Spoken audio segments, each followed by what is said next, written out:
Welcome back, Devils fans. It is your host, Ace, here on Running with the Devils, where we are talking New Jersey Devils hockey all year long. Please hit that subscribe button, smash the like, share with a friend. Thank you very much. And the New Jersey Devils back at the Rock, hosting the New York Islanders, looking to stop a 3-game skid. And unfortunately, the skid is now at 4. Folks, I am down in the dumps. I am depressed. I am drinking my sorrows away and drowning them in pints of Ben & Jerry's ice cream. It's bad, guys. It's bad.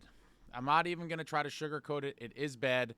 The New Jersey Devils fall to the New York Islanders by a score of 4-3 in overtime, and this one was painful. It was so painful because they had that heroic late goal to force overtime. It seemed like things might be going our way, that this could be one of those momentum swinging wins on the season, kind of reverse our fortunes and change things around. It was not meant to be, and it really was a gut punch. It really was. Devils pick up a loser point in the effort. Great. We got a point. It's better than not getting a point, but there is no solace in a loser point outside of, great, we got a point in the standings, but it's still a 4-game losing streak, and it needs to end. Completely painful. Before the game, we find out that Kurtis MacDermid, the toughest man in the National, is being injected in the lineup. Love to see it. I loved when we signed Kurtis. I loved what he brought last year. I thought it was a good signing that he brings that tenacity and the true sheriff in town that we needed so desperately. Matt Rempe kind of broadcast to the world that the Devils were soft and able to get battered, and that was the beginning of the end for Fitzgerald. He went out, got MacDermid. We all know what happened in the line brawl, and he was re-signed this summer. A lot of people hated on the signing, thought he was overpaid, et cetera, but I love the signing, and going into the season, I was hoping he was going to play a good amount of games. Obviously, I knew he wasn't going to be an every-game player, but I was hoping we were going to see him more than we have. But after, that Tampa Bay game where Bratt got trucked and no one did anything, and then, all the different little kerfuffles in the Detroit game in Detroit the other night, I was like, I've seen enough. It's time to bring Kurtis. Why did we sign him if we're not going to deploy him? He's deployed tonight, and it paid dividends. We'll get to that in a minute. But it was a painful night, guys. First period at 1:23, very quickly into the game. Devils and Islanders fighting for the puck in the corner. Devils can't come up with it. The puck gets to the point. Pellick just rips one, and Nelson has a nice tip. Allen didn't have much of a chance on this one. Islanders go up 1-0 early, and at this point I was furious. I was like, oh my God, I just wanted to see a win so badly. And 1-0 Islanders early. It really was kind of deflating. But a little while later at 11:36, the captain who's putting it all out on the line night in and night out, he scores at 11:36. Brendan Dillon with a nice keep at the point. He flings it towards net. It bounces around. It gets to Bratt, and he sets up Nico in the slot. Another beautiful snipe from Nico. His league-leading 8th goal of the season. And what else can we say about this guy? I mean, Nico Hischier has clearly been our best player by far this season. So consistent, doing all the little things well, getting on the score sheet, gets his 8th goal here, and Nico's just continuing to produce. It's going to be a career season for him, I really think, offensively. Devils tie it up at 1, and then on the power play at 14:03, Islanders moving it around on the power play. The puck comes to the point. Dobson rips it. Massive rebound from Allen. The puck just sits there, and Anders Lee buries it, giving the Islanders the 2-1 lead after 1. And, man, outside of the losing streak, the fact that we're just giving up a ton of goals is also deflating. Shades, again, of last year, getting bad goaltending. And, bad goaltending has kind of been a story of this season as well. I thought it was addressed with Markstrom. If I'm being honest, I never was a huge fan of the Jake Allen move as the backup. But it is what it is. I thought Markstrom was going to be great. We've seen a few good starts from him, some terrible ones, and hopefully he figures it out. But goaltending continuing to be an issue for this New Jersey Devils club. Devils down 2-1 after 1. At 2:55 of the second period, Kurtis MacDermid delivers a bone-crunching, just boom, beautiful hit on Romanov. A helmet popper special. His helmet comes flying off. He's bleeding from his mouth. You love to see it. This is the definition of heavier, edgier, more violent. Kurtis MacDermid landing a beautiful hit there.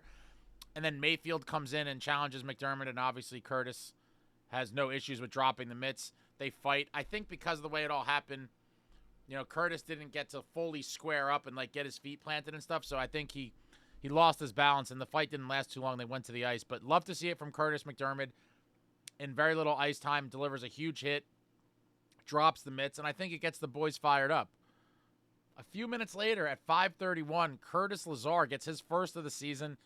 Nice battling along the boards by Tatar. He's on the wall. He gets it to Siegenthaler at the point, and Siegenthaler throws it down to Cotter behind the net, and Cotter just sees Lazar breaking to the net. He hits Lazar, and Lazar puts it home, tying the game at 2. And at this point, I was fired up. I was like, all right. Kurtis laid the big hit. He dropped the mitts.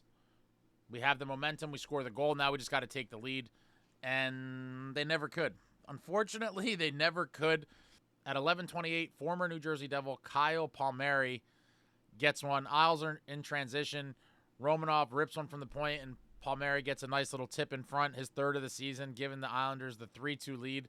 And that is how the second period would end. We head to the third, down 1, and I'm like, come on, just one nice comeback. Let's just right the ship, get on the right track. And got some chances in the third. Sorokin made some big saves, some lucky ones.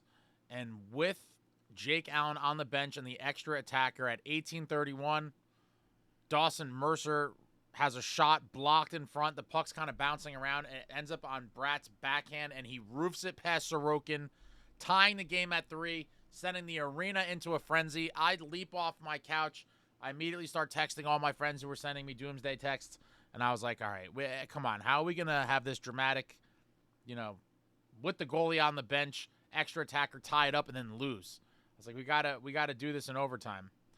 And Devils win the faceoff in overtime. Nico has a beautiful snipe attempt, rips it off the bar, beats Sorokin with a shot, and he hits the crossbar. Devils with possession, and Jack takes in my opinion, a pretty bad, not a quality scoring chance, a low percentage shot. It was just one of those just get the puck on net sort of deals. And I wouldn't care about that as much during regular play.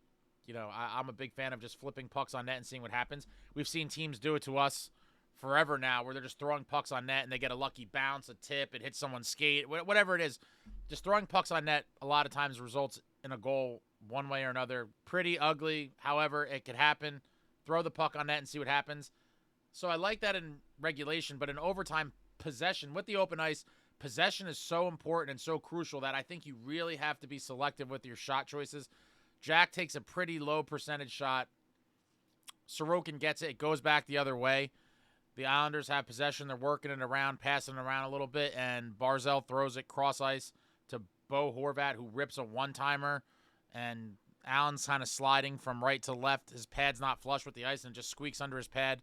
And 1:08 of overtime, that's all she wrote. Islanders win 4-3, a completely depressing game. 4 in a row is absolutely brutal. A lot of the Doomsdayers were out in full force in the post game live tonight, and it's getting mentally and physically exhausting to fight them off. 4-game losing streak is absolutely terrible. I'm not going to try to say it's not. And with 3 of the 4 being at home, I mean, what is with this team at the Prudential Center? They just cannot get it done at home, and it's a real problem. It's been a problem, and it's a real problem now. But man, it's unfortunate. I don't have much to say, other than, and I'm going to get flamed for this, but we are still in October. It is still super early. Obviously, we don't want to put ourselves in such a hole that it's an uphill battle all season to get into the playoffs, but I don't think it's going to come to that. I do think this team is eventually going to get it together. Tonight was another game with, I'm not going to say Allen was terrible, but he wasn't good or very good, right? And so had we gotten good, very good, or great goaltending in this game tonight, I believe this was a winnable game for the New Jersey Devils, as well as the game in Detroit the other night too. So at some point, goaltending is going to have to perform the way we are hoping.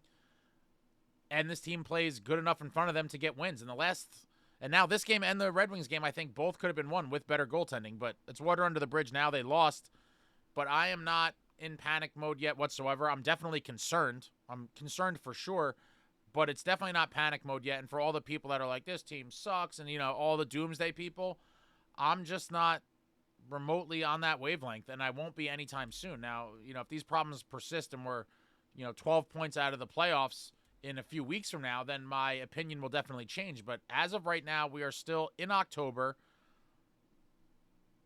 and we've won some games. And so it could be much worse than it is. Luke and Brett Pesce now have played 2 games.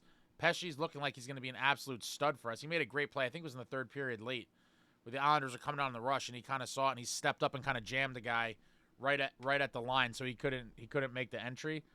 Beautiful heads-up, cerebral play from a very, very smart defenseman in Brett Pesce, and I'm thinking he's going to be a good one for us. I really do. But the team has a lot of work to do. Still some sloppy mistakes, unfortunate bounces, somewhat lucky tips by the other team, and it is what it is. The skid is now at 4. We host the Ducks on Sunday at the Prudential Center, and it is a very, very big game. I mean, you cannot lose that game and then have the skid at 5 with 4 at home. It's just unfathomable. They got to win on Sunday night, and hopefully they come out with a unprecedented intensity level. Just come out and, playing pissed off, really pissed off, because this is ugly, and the longer it continues, the harder it's going to be as the season goes on to kind of maintain. They got to snap out of it. They got to stop the bleeding, and the slides got to stop. 4 games is terrible. I'm hoping this is our worst patch of the entire season, and in months from now, we could all look back and be like, oh, remember the time the Devils lost 4 in a row early in the season, and everybody thought the world was ending? I'm hoping that's what happens. They really got to snap out of it and quick. We look at the game stats. Islanders with 30 shots on goal, Devils with 35. Islanders owning the Devils in the faceoff circle, 62.5% for the Islanders to 37.5% for the Devils. Islanders 1 for 4 on the power play. Devils 0 for 2 on the power play. Islanders with 32 hits. Devils with 27 hits. Islanders with 15 block shots. The Devils with 11 block shots. Islanders with 8 giveaways. Devils with 17 giveaways. Islanders with 4 takeaways. And the Devils with 8 takeaways. And we got our chances. We really did. I'm hoping to see this team reduce the amount of shots on goal going forward. 30 shots. I mean, it's not terrible, but if we could tighten up a little bit and help the goaltender out, that would be nice. The PK, again, 1 for 4, allowed a power play goal. I mean, the PK started so nice for us. The penalty kill was looking great, and they've definitely shown chinks in the armor in the past few games or so, and we allow another power play goal tonight. And then our power play can't do anything on 2 chances. Obviously don't love to see that. Devils bringing the physicality once again with 27 hits. You'd love to see that, but giveaways, 17 giveaways. It's a lot of giveaways. We got to really make better choices with the puck. When you keep giving the puck up this frequently, it's a bad situation. Bad situation, coupled with bad goaltending and some other issues. It's a recipe for a disaster. And right now we're living in a nightmare, guys. We really are. 4 games in a row. I feel sick. Sunday can't come quick enough, and the boys need to respond in the worst way. They really, really need to respond. I am hoping that we're getting close to the point of seeing some really tough love from Sheldon Keefe. Going back to last year, I said that I thought a lot of guys kind of got away with murder to some extent and that there was no real discipline. And Fitz even alluded to this kind of thing in the offseason, and he said that maybe it was too much like a country club at times. And I think that's a still kind of lingering thing. I think Keefe needs to show some tough love. I would like to see guys, when warranted, stapled to the bench for a half a period, a full period, whatever it is. When people are making tragic plays and doing stupid stuff, staple them to the bench and let them feel it. Furthermore, I think it might be time to start healthy scratching some big names when warranted. And I think at this point, Dougie's just been... It's been a rough go for Dougie, and I have to say, I'm not giving up on him. A lot of people are like, we need to trade him, this and that. I'm not anywhere near there yet, but I do think it's time for Mr. Hamilton to maybe watch a game from the press box, unfortunately. I mean, he's just been caught so many times just out of position, looking lost, refusing to hit people. I don't know if he's still hurt from his, pec injury. that he suffered last season that he had to get a surgery for. A lot of people had said that that's a very serious injury, and a lot of guys are never the same afterwards. I'm hoping that's not the case with Dougie, but he's just not looking good at all right now, and I think maybe a game, in the press box as a healthy scratch would maybe shake the team up a little bit, because I definitely think they need it. I think guys need to be afraid of being scratched. It's embarrassing and humiliating, but sometimes it's what needs to be done, and I think Keefe is going to have to do it to some guys. I think we're at that point. 4 games in a row. For big stretches, there seems to be no sense of urgency, no intensity. The will to win just doesn't seem there a lot. And so I think he needs to start making an example out of guys. I would love to see guys scratched, really bruise their egos, and hopefully they can snap out of it, because we cannot afford to just let guys get away with nonsense. And right now, there's a lot of guys not getting it done. And it's painful. I still believe in this team. I still think they're going to get their shit together. I still believe we're going to have a good season. I still think Markstrom's going to have a good season. He just needs to get back to his A game ASAP. He needs to get on his A game ASAP, because this team is only going to go as far as the goaltending can bring it. And right now, our goaltending is pretty much the same disaster that it was last year. It's not going to get it done. It's not good enough. And so hopefully the goaltending comes around, and hopefully the team tightens up defensively. Hopefully we start burying some more of our chances, and hopefully this team can come together and be the team that I was expecting and hoping to see after Fitz made all those offseason moves. I really think he did get a lot of guys that are helping the team out. If you look at the new additions, right, it's like Nason's been an incredible player so far this year. Paul Cotter's been great. Dylan and Kovacevic have been good. Markstrom has been good on some nights. But overall, the additions have been playing really well. Most of my issues and complaints, as well as many other fans, is with guys that were already here. So I do think Fitz did a great job this summer, and I will never deviate from that. I thought at the time the guys were good additions. They filled roles that we needed: bottom six, toughness, grit, that sandpaper, physicality, getting better defensemen in Dylan and Pesci. Kovacevic was a random steal that we had slated in as a 7th defenseman. He ended up knocking Nemitz out of the lineup because he's been playing well. And so I think Fitz really did a good job with all the additions, and they've already proven themselves in the first few weeks of the season. The real issue for the most part is with guys that were already here. And I don't know if it's just long-term learned bad habits or whatever it is that's still lingering from the Lindy Ruff administration and last season, but it's got to change, and it's got to change quick. Keefe has his work cut out for him, but they need a big response. We need to rattle off like a series of wins at some point really soon. After this Ducks game, they're going on the Western Canada road trip, and the teams are going to be gunning for us. People know, smash on the Devils and make it hard for them, and they don't really respond well. They're going to have to find a way to win these games when teams are coming out and looking to just grind us down to nothing. So far they haven't really had an answer for it, and they're going to need to figure it out. But I'm depressed. I'm upset. I'm hoping they get it together. I think they will. I just want to see it sooner than later, because it's been a rough go so far. Let me know what you thought about the game in the comments. Let me know what you think about anything I said. Anything, everything New Jersey Devils hockey. Throw it out there in the comments. And I'll be back soon enough. Waiting for Sunday, and the boys need a big response. I'm hoping to see Kurtis MacDermid in the lineup again, and I'm hoping for Keefe to rattle somebody by scratching them. Whoever he feels necessary. But make an example out of somebody and do it soon. Do we think Keefe even has that ability? A lot of people in the live were questioning whether Fitz would even let him scratch a star player. I'd like to believe that he could, but I wouldn't be surprised if Fitzgerald wouldn't allow it. Again, I think that's the, analysis paralysis when you have all these department heads and the math team and the analytics people. I hope Keefe has the ability to dole out the punishment when necessary. We'll find out soon enough. But at some point, he's going to have to make an example out of somebody, because right now we're just not getting it done. And, continuing to talk about after every post game, the reasons why, and guys got to do this, guys got to do that. Well, the guys aren't doing it. So it's time to do drastic shit. Something's got to change. I'm pissed. Devils lose 4-3 to the Islanders at home. The losing skid is now at 4. They do pick up the loser point in the effort, but man, oh man. 5-4-2 with 12 points. 5-4-2 with 12 points. It's upsetting. It's really upsetting. I don't know, guys. I don't know.